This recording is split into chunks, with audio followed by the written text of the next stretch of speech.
Bonjour à tous et bienvenue dans ce deuxième amphi qui porte sur l'analyse harmonique des signaux continus. Alors qu'est-ce que c'est que l'analyse harmonique? En fait, c'est l'étude des phénomènes périodiques, des signaux qui apparaissent dans les signaux continus, c'est-à-dire les signaux qui dépendent d'une variable elle-même continue. Alors on va commencer par étudier des signaux un peu particuliers, qui sont les signaux périodiques. La définition, toute simple, on considère qu'un signal a priori de R dans C est T périodique si x de T plus grand T égale x de petit t. Donc quelques mots de vocabulaire, le grand T donc c'est la période. Si le signal dépend de la variable temporelle, alors la période est en secondes. La fréquence, qui est l'inverse de la période, elle est en hertz. Et puis la pulsation de pi fois la fréquence, qui, elle, est en radians par seconde. Alors, vous devez savoir quelques petites choses sur ces fonctions périodiques, en particulier que si je prends l'ensemble des fonctions périodiques de carré intégrable sur 0 grand T, à ce moment-là, j'ai un espace vectoriel. Donc je vous laisse vérifier que, par exemple, la somme de deux fonctions périodiques est bien une fonction périodique. Et cet espace vectoriel, on peut le munir d'un produit scalaire, qui est donc l'intégrale entre 0 et grand T de xy bar, le tout normé par 1 sur grand T. On peut également associer une norme associée à ce produit scalaire en prenant produit scalaire de x avec x. Et donc, avec tout ça, j'ai un espace vectoriel normé, et cet espace vectoriel normé, il a même une base. Euh, alors, c'est un espace vectoriel de dimension infinie, donc il a une base qui elle-même comporte une infinité dénombrable d'éléments. Et ces éléments, c'est les exponentielles i n oméga t pour n appartenant à z. Donc qu'est-ce que c'est que ces trucs-là? En fait, vous voyez très rapidement que tous les éléments de la base sont de module 1, et en fait, c'est des éléments qui tournent sur le cercle unité à une pulsation qui est de plus en plus grande au fur et à mesure que n augmente, et qui tourne dans un sens si n est positif et dans l'autre si n est négatif. Alors à quoi ça va nous servir cette base? En fait, ça va nous permettre d'obtenir une représentation alternative des signaux continus qu'on va obtenir en projetant sur les éléments de la base. Alors comment est-ce qu'on fait ça? C'est tout simple, en calculant le produit scalaire d'un signal donné avec les éléments successifs de la base. Alors on va démarrer tout de suite avec un exemple. Donc on va considérer la fonction x de t qui est sur le diagramme de droite, qui est une fonction en dents de scie. Et puis on va calculer les projections successives de x sur les éléments de la base, donc le produit scalaire avec les en, et puis on va faire varier n. Ça, c'est ce que je vais vous montrer à gauche. Je vais vous montrer le produit des coefficients par les éléments de la base. Et puis à droite, je vais également afficher les sommes partielles de ce qu'on appellera plus tard la série de Fourier, qui est donc la somme de toutes les projections successives sur les éléments de la base fois les éléments de la base eux-mêmes. Alors, la première projection sur le coefficient E0, elle est nulle. Et puis on va prendre les projections successives sur E1, et en fait, pour obtenir, donc vous voyez qu'a priori le résultat du produit scalaire, il est complexe, et donc pour avoir des calculs qui restent dans R, en fait, je vais sommer les coefficients correspondants à des exponentielles complexes conjuguées. Donc ce que j'affiche à gauche là en orange, c'est CE1E1 plus C-1E-1.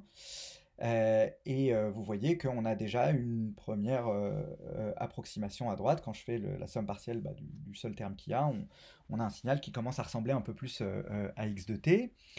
Alors il se trouve que les coefficients pairs ici sont tous nuls, donc je vais vous afficher que les coefficients impairs.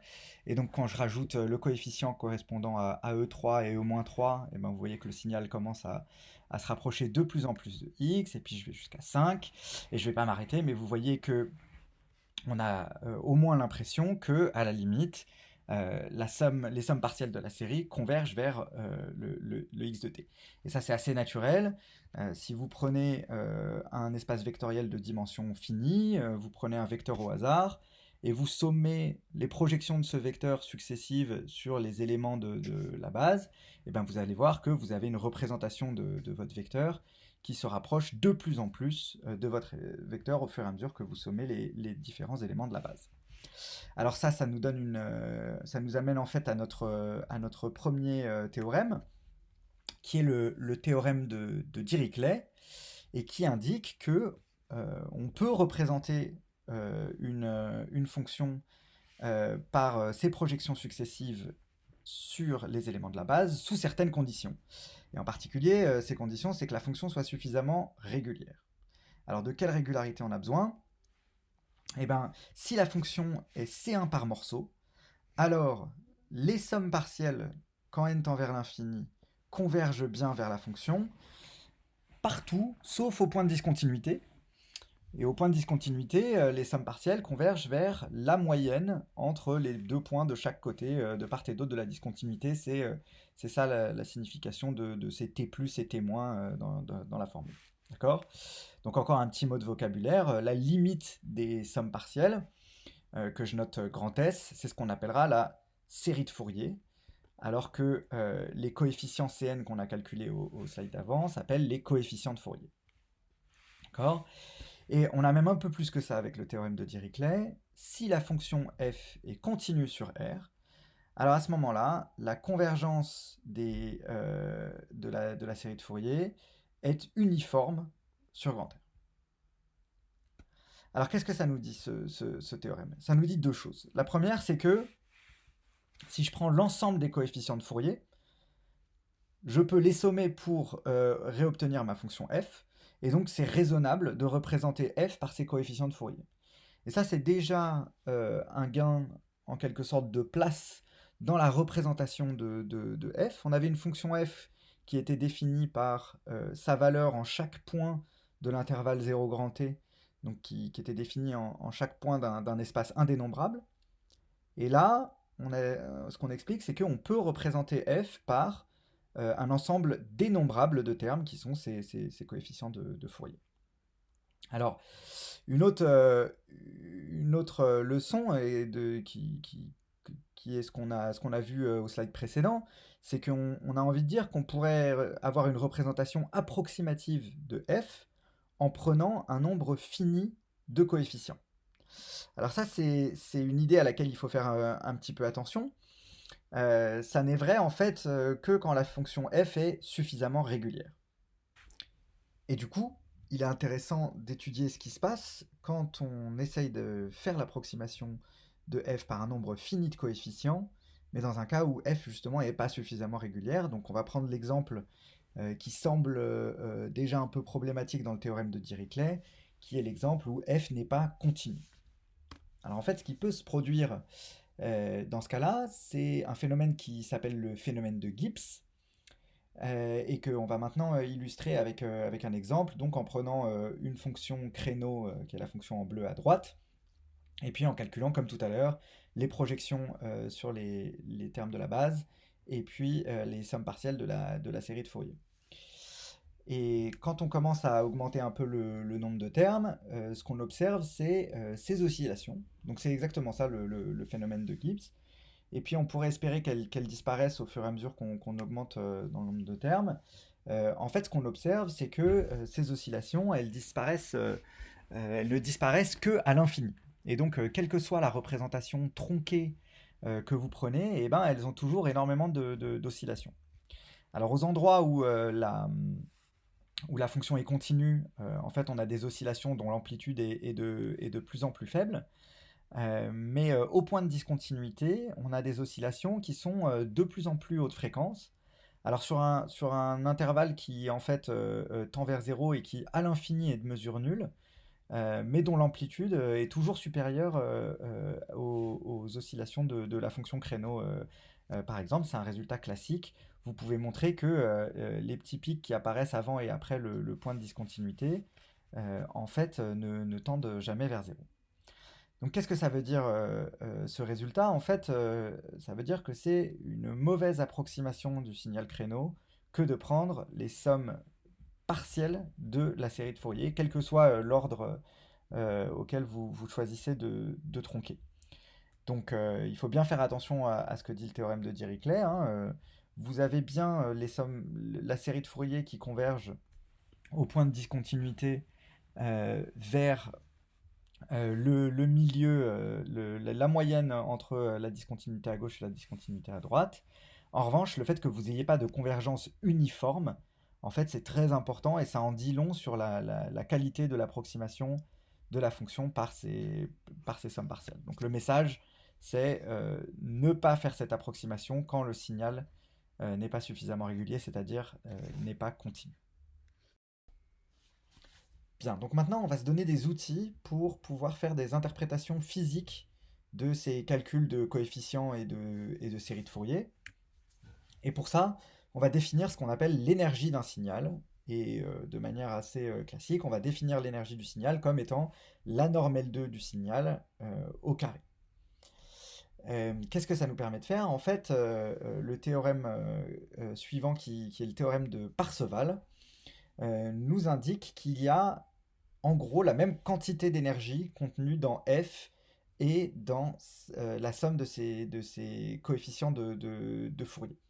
D'accord? Donc, autrement dit, la norme L2 de f au carré est égale à la norme petit L2 de la série de ces coefficients de Fourier. Comment est-ce qu'on interprète ce résultat? Eh bien, en fait, on va dire que les coefficients de Fourier, le Cn, représente la quantité d'énergie contenue dans le signal à la fréquence oméga n, qui est le nème multiple de la fréquence de base qui était 2π sur grand T. Donc là j'ai mis fréquence, en fait c'est pulsations. En fait dans le cours je vais utiliser alternativement l'un ou les autres. D'ailleurs en anglais c'est la même chose, frequency s'utilise à la fois pour la fréquence en hertz et la pulsation en radians par seconde. Alors, ces oméga n là, en fait, ils sont importants.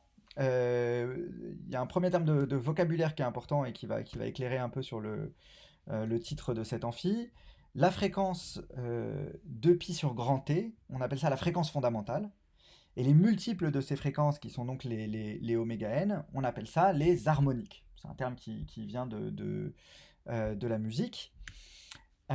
Et donc, ça nous permet, en fait, ce que je vous disais tout à l'heure sur la représentation alternative du signal, et c'est une représentation qui est très utilisée. On a ce qu'on appelle le spectre du signal. Donc si vous avez à gauche un signal, j'ai repris le signal créneau de tout à l'heure, je peux le représenter par l'ensemble de ces coefficients de Fourier que j'ai affiché sur le diagramme de droite en fonction des multiples de la fréquence fondamentale. D'accord?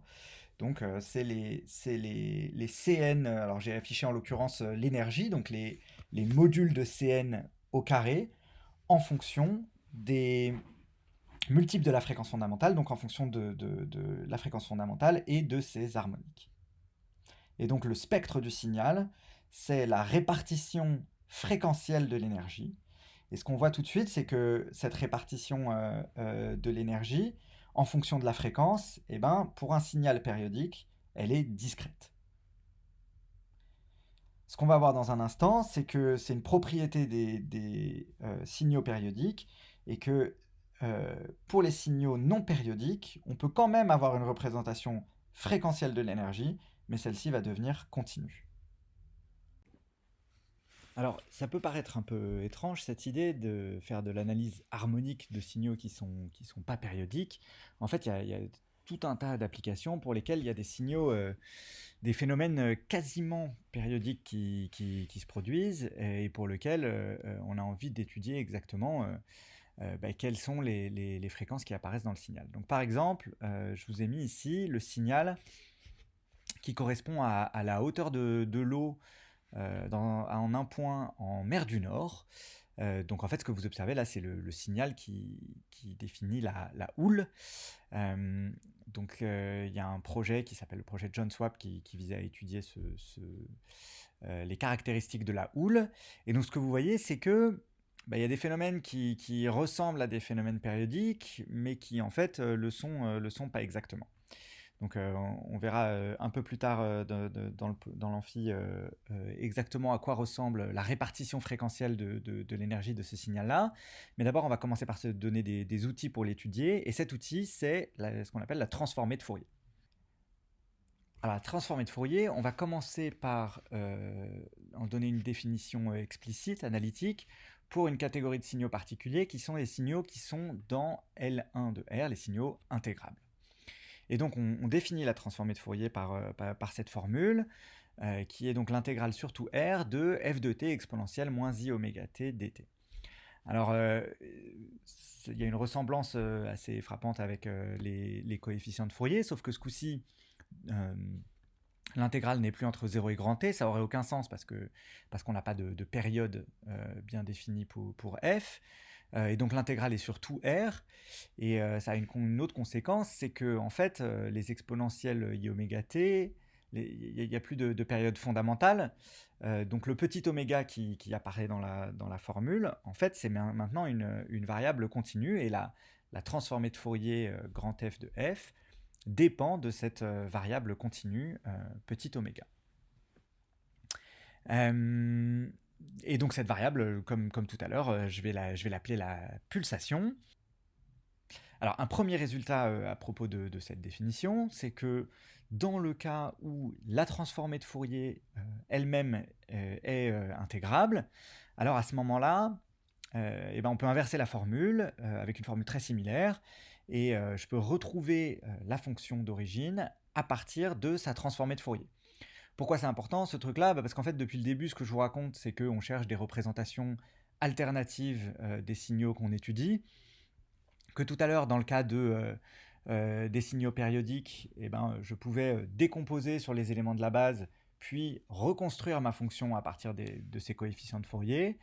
Et là, j'ai un résultat un peu similaire. Je peux décomposer selon les fréquences continues mon signal petit f, et je peux reconstituer ce signal à partir de sa transformée de Fourier, a priori pour l'instant, uniquement lorsque cette intégrale est bien définie, c'est-à-dire quand la transformée de Fourier est dans L1.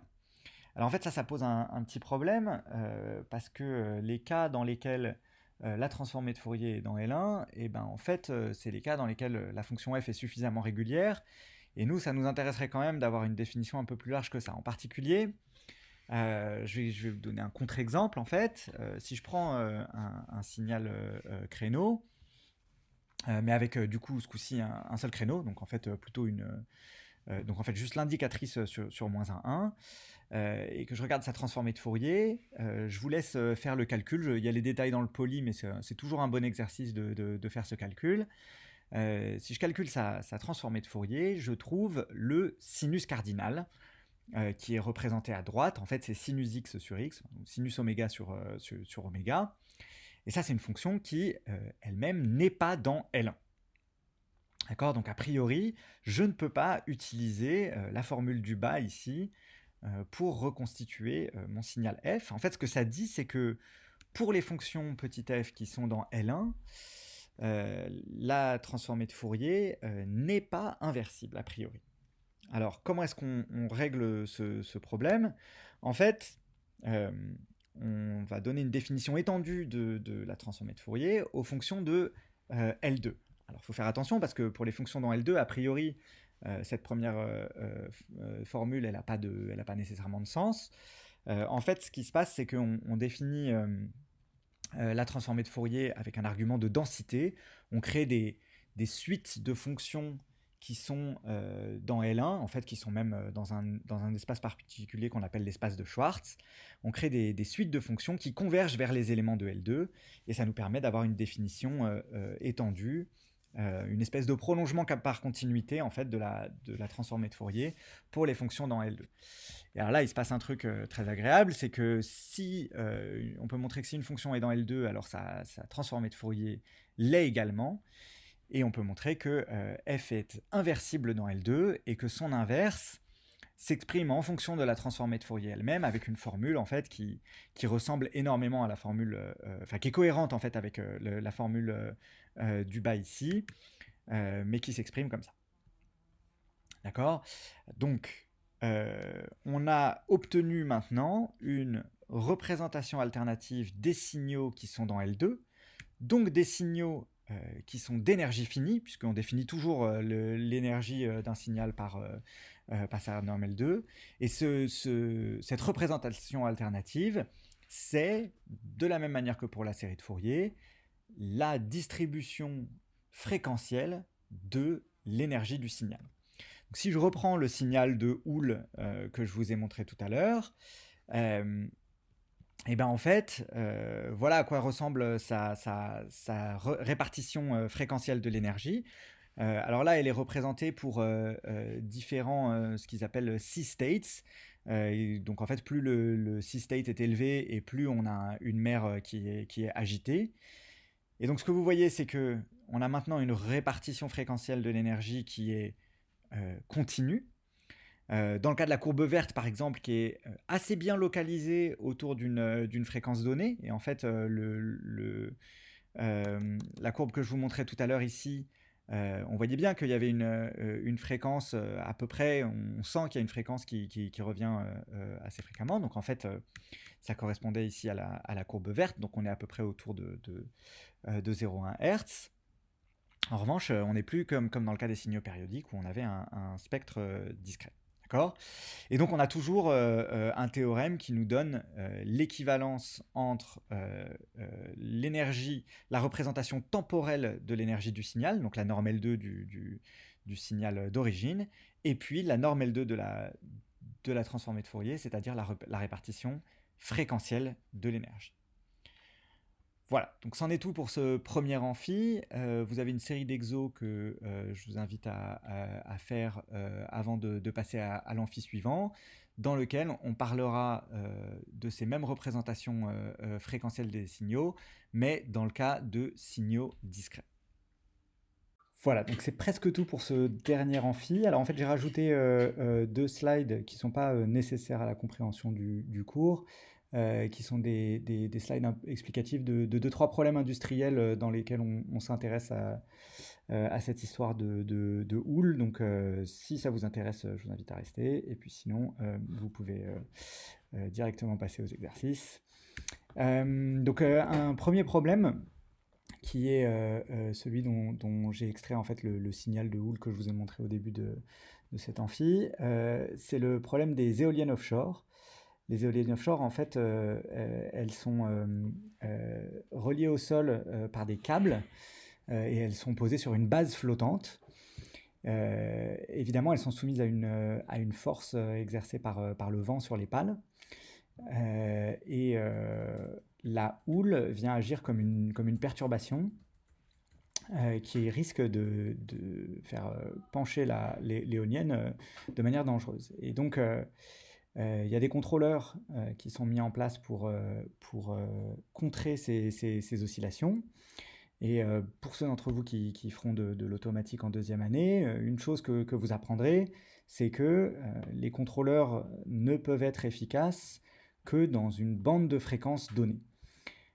Et donc, en fait, c'est absolument nécessaire de connaître, d'avoir une idée du contenu fréquentiel du signal de Houle pour s'assurer que les contrôleurs qu'on synthétise pour ce genre d'éoliennes vont être efficaces dans la bonne bande de fréquence. Donc ça c'est une première chose. Et puis un deuxième problème.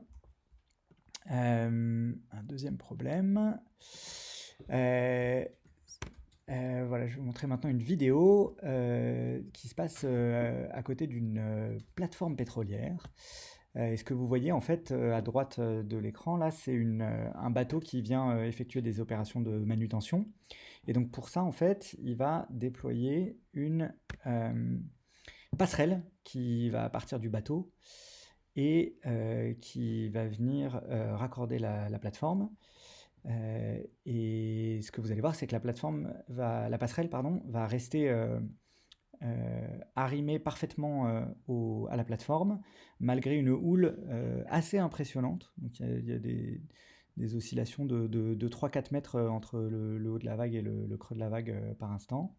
Voilà, donc c'est là qu'on va voir la passerelle à peu près s'arrimer. Et donc, de la même manière, là, il y a un contrôleur qui s'assure de compenser les oscillations de la houle et qui fait que le bout de la passerelle est parfaitement fixe, alors que le bateau, lui, subit des oscillations assez impressionnantes. Donc si j'avance un peu dans la vidéo, on va voir que c'est suffisamment stable pour que un utilisateur puisse se balader le long de la passerelle. Voilà. Et une fois de plus, c'est crucial de connaître la bande de fréquence dans laquelle la houle est prévue pour pouvoir avoir un contrôleur qui compense les oscillations de la manière la plus efficace. Voilà, c'est tout pour l'amphi d'aujourd'hui et du coup on se retrouve jeudi pour la PC. Bonne journée à tous!